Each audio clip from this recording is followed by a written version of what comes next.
So you want war? নানা বিতর্কের পর ইমার্জেন্সি সিনেমা গেল 17 জানুয়ারি ভারতে মুক্তির পর বক্স অফিসে চরম ব্যর্থ হলেও ব্যাপক সমালোচনার জন্ম দিয়েছে।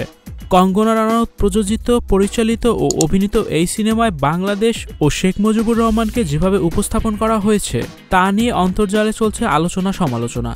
ভারতের সাবেক প্রধানমন্ত্রী ইন্দিরা গান্ধীর শাসনকালে 1975 থেকে 1977 সাল পর্যন্ত ভারতে জরুরি অবস্থা জারি ছিল। সেই প্রেক্ষাপটে এমার্জেন্সি সিনেমা নির্মাণ করা হয়েছে। এতে ইন্দিরা গান্ধী চরিত্রে অভিনয় করেছেন কঙ্গনা। সিনেমার একটি অংশে আছে বাংলাদেশের স্বাধীনতা ও শেখ মুজিবুর রহমান প্রসঙ্গ।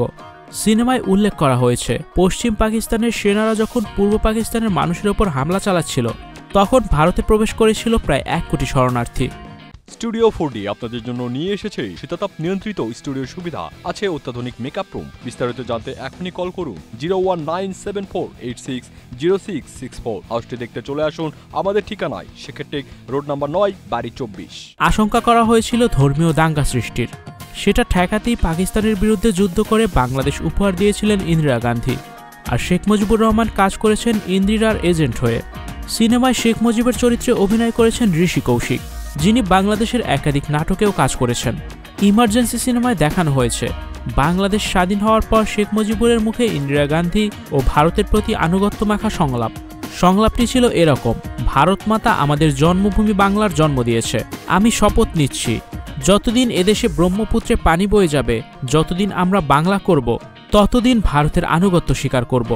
তোমরা ইন্দিরা গান্ধীর এমন জয়ধ্বনি করো যেন দিল্লি পর্যন্ত শোনা যায়। ঋষির মুখের এই সংলাপ সোশ্যাল মিডিয়ায় ছড়িয়ে পড়তে সৃষ্টি হয়েছে আলোচনা সমালোচনা। 1975 সালের 15 আগস্টে শেখ মুজিবুর রহমানের বাড়িতে হামলা ও তাকে তার যে দৃশ্য দেখানো হয়েছে তার সঙ্গেও প্রকৃত ঘটনার কোনো মিল নেই। Icon focus 24 TV, powered by 4D Fourth Dimension। আমাদের চ্যানেলটি সাবস্ক্রাইব করে আমাদের সাথে থাকুন।